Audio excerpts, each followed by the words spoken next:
बहुत सताअत की बांसुरी रात बजे और दिन भर बाजे या पैरन के पैरन बंसुरी आग लगो न बासन में जिनसे उपजत पैरन बंसुरी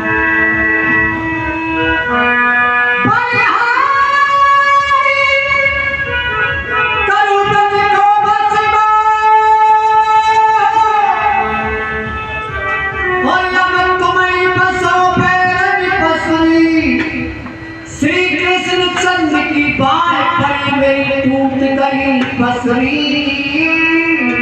बंसुरी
आपके सामने जो कथा गाने को जा रहे आपके बच्चा है छोटा सा, ये इसका थोड़ा अर्थ करेंगे, उसको गौर से सुनिए। बच्चा से कोई गलती हो जाए तो माफ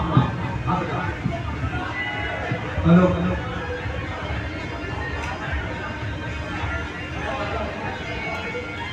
आदरणीय परम सम्मानीय श्रोताओं, हमारा प्रसंग महाभारत से लिया गया है, जिसका शीर्षक अभिमन्यु वध और उसके बदले में जयद्रथ वध। महाभारत का युद्ध चालू था।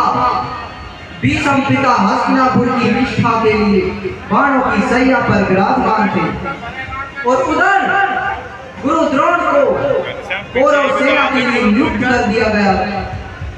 एक दिन युवराज दुर्योधन गुरु द्रोण के एक प्रश्न करते हैं कि गुरुदेव आप ये बताइए कि आप युद्ध मेरी तरफ से कर रहे हैं या उन पांडवों की तरफ से? क्यों? क्योंकि जब से युद्ध प्रारंभ हुआ है मेरे 22 भ्राता वीर गति को प्राप्त हो गए और उन 5 पांडवों में किसी को छाती तक नहीं पहुंची। गुरु द्रोण के ऊपर आक्षेप लगता है और कहता है कि दुर्योधन तूने मेरे ऊपर आक्षेप लगाया है, कल मैं ऐसा युद्ध करूंगा सूर्य की गति थम जाएगी, ये हवाएं दिशाएं देखते रह जाएगी। पर तुम्हें काम करना पड़ेगा कि गुरुदेव आज्ञा दीजिए, कल तुम्हें अर्जुन को रणभूमि से इतना दूर ले जाना पड़ेगा कि दिन छिपने से पहले पहले अर्जुन रणभूमि में आ सके। कि गुरुदेव आपकी आज्ञा का पालन होगा। सुबह युद्ध प्रारंभ होता है। गुरु द्रोण की नीति के अनुसार जोरदार शंखनाद होता है। उधर गुरु दुर्योधन का मित्र राजा सुशर्मा अर्जुन को ललकारते हैं कि ये गांडीधारी अर्जुन, तुम्हें गुरु द्रोण ने क्या शिक्षा दी है? आज मुझसे दो हाथ लड़। मैं मना करता है कि भैया पीछे से कोई दुश्मन ने चाल खेली है। अर्जुन कहता है भैया दुश्मन ने रणभूमि में ललकारा है, उसका उत्तर रणभूमि में दूंगा। इसके बाद अर्जुन युद्ध करते करते रणभूमि से दूर चले जाते हैं। उधर गुरु द्रोण की नीति के अनुसार जोरदार शंखनाद होता है। कौरव सेना चक्रव्यूह के आकार में खड़ी हो जाती है।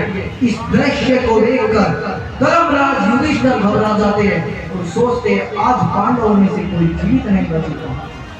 इस बात की भनक अर्जुन पुत्र अभिमन्यु को लगती है। अभिमन्यु ज्येष्ठ पिता से कहते हैं कि हे ज्येष्ठ पिता, चक्रव्यूह की रचना तो मेरे को भी आती है, पर अंदर जाने की विद्या मैं जानता हूँ, बाहर आने की विद्या मेरे को नहीं आती। क्यों? जब मैं माँ के गर्भ में था तो मेरे पिताश्री मेरी माँ को चक्रव्यूह की रचना सिखा रहे थे। अंदर जाने की विद्या मैंने सीख ली, परंतु बाहर आने की विद्या सिखा रहे थे तो मेरी माँ को नींद आ गई। भीम कहता है कि पुत्र हम तेरे साथ रहेंगे। अभिमन्यु आशीर्वाद लेने के लिए माँ के पास जाता है। माँ मना करती है कि पुत्र हे मेरे लाल, आज तेरे पिता अर्जुन बलधारी इस रण में नहीं है। कि माँ मुझे रणभूमि में ललकारा है, इसका उत्तर मैं रणभूमि में दूंगा। माँ से आशीर्वाद लेने के बाद अभिमन्यु अपनी अर्धांगिनी उत्तरा के पास जाता है। उत्तरा मना करती है कि हे मेरे स्वामी, आज मेरे सपना में जो स्त्री के सुहागन होते हैं फीके पड़ गए, मेरी हरी हरी चुनी फूट गई, आप रण को ना जाए। कि हे प्राणपारी, मैंने पांडव कुल में जन्म लिया है, मेरे अर्जुन पिता बलधारी है, मेरे मामा अंतर्यामी हैं, आप चिंता ना करें। किस तरह अभिमन्यु चक्रव्यूह को भेज दे, किस तरह छल से छल घात होता है, कीर्तन के माध्यम से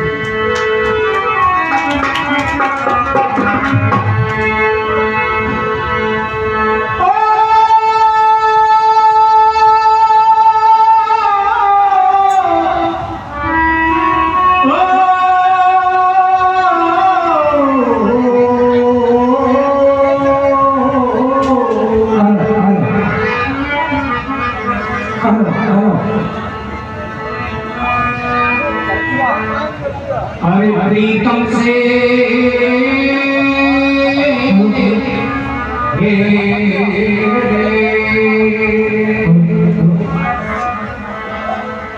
प्रीतम से वो अर्ज करी रही रे निपट चरणों में। आए मत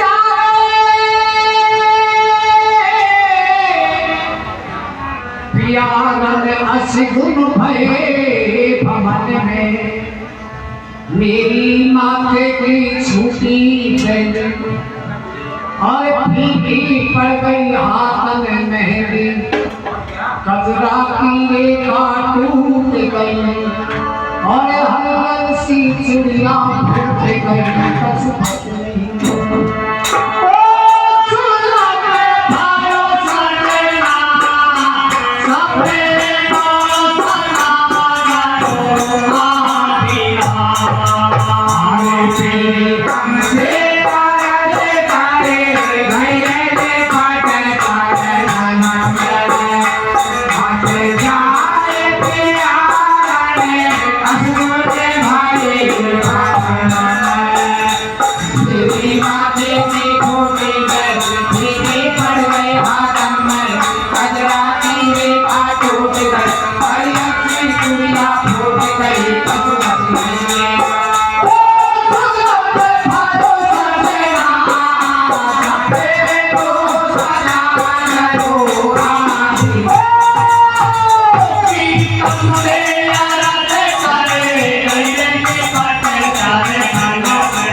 Oh,